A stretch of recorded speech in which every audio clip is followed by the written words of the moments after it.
My name is Marilyn Sanders. Today, I am presenting an assignment for my informative outline speech. Instructor Richard Capp, course Public Speaking. My general purpose is to inform you of Nelson Rolihlahla Mandela.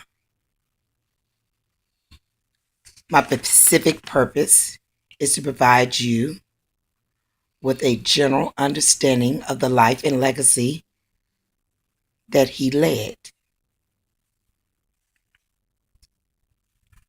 Nelson Mandela was born July 18, 1918. He was born in Transkei, Africa.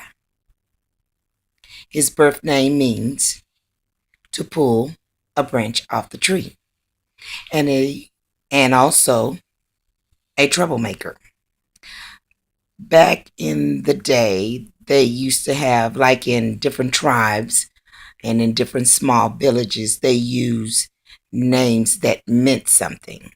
And his name, again, meant to pull a branch off the tree and being a troublemaker. Mandela was a very highly educated man. He attended several universities and became a lawyer and a man with many wives. Him and his father both were in prison, and his dad was married 4 times, whereas he was married 3 times. You see, the apple don't fall too far from the tree in regards of doing the right thing before God. During his time in his life, he was a very highly known man to be one man. His life was inspiring to all who are oppressed and deprived, and to all who were opposed to oppression and deformation. Mandela was part of a group that fought for racism. And in South Africa, apartheid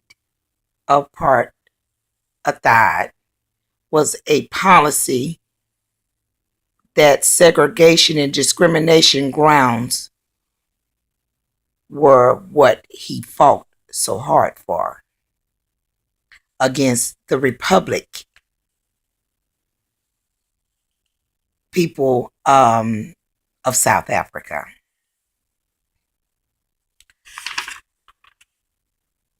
As well,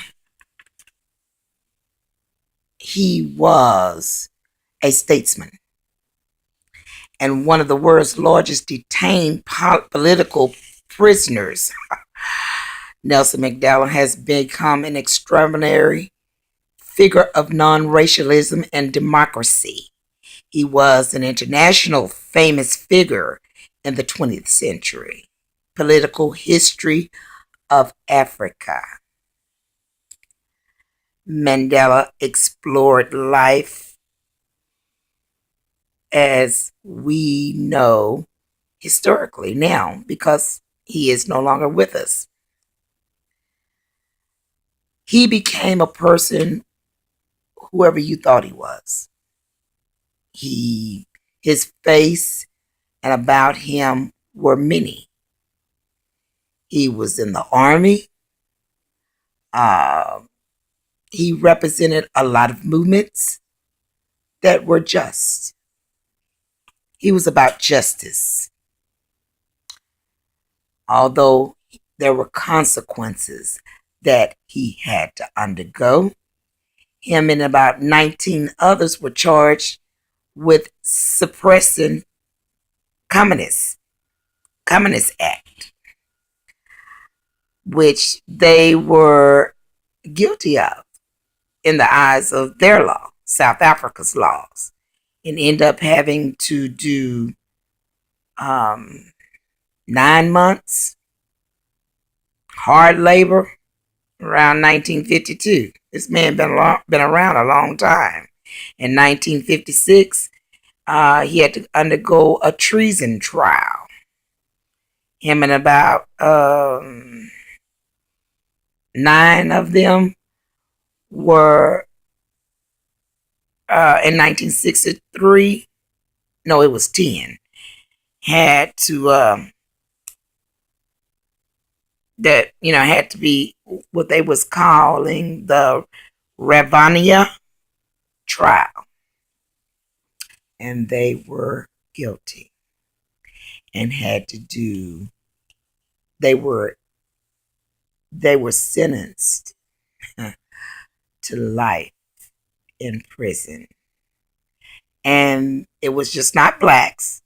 They were of color, those 10, but only one particular one was sent to a white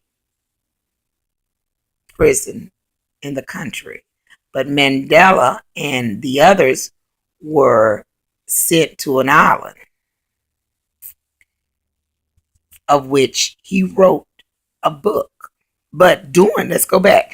But during that speech, he did a speech, but before they sentenced him, and that speech that he gave was the utmost.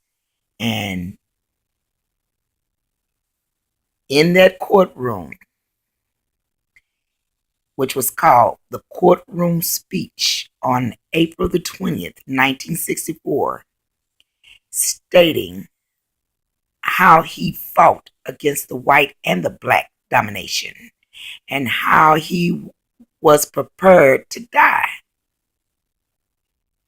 That's kind of deep, but I guess after being sentenced, he let them know that nothing was going to stop him, because you see, that courtroom speech made it to the country, stating they couldn't hold this man because this man had strength. No matter how they tried to isolate him, to gag him, to keep his mouth closed, he made ways. There were ways that Mandela, being a strong man, made his words still come alive. He was convicted, as I said, but released. Oh, he was released in 90. But during the time he was on this island, Mandela got sick. Well, that's probably from all the filth and dirt and everything else that was on this island. And was diagnosed with tuberculosis in 1988. That's when his health started failing him. But like I said, they couldn't keep that good man down. He was then released, as I repeated, and died at the age of 94. This man got married at 85. He was something else, like I say. He died at his home in Johannesburg on December the 5th, 2013, at the age of 94. The man was a bad man. He was tough. He was a leader. He was a fighter against racism. He never stopped. And that's a good thing. He was a man of peace, love, and equality. And this is a man that God had no problems with, but figure the 20th century wasn't ready for him. So he laid him to rest. And that's my conclusion of Nelson Rolihlahla de Malagra Mandela. Thank you.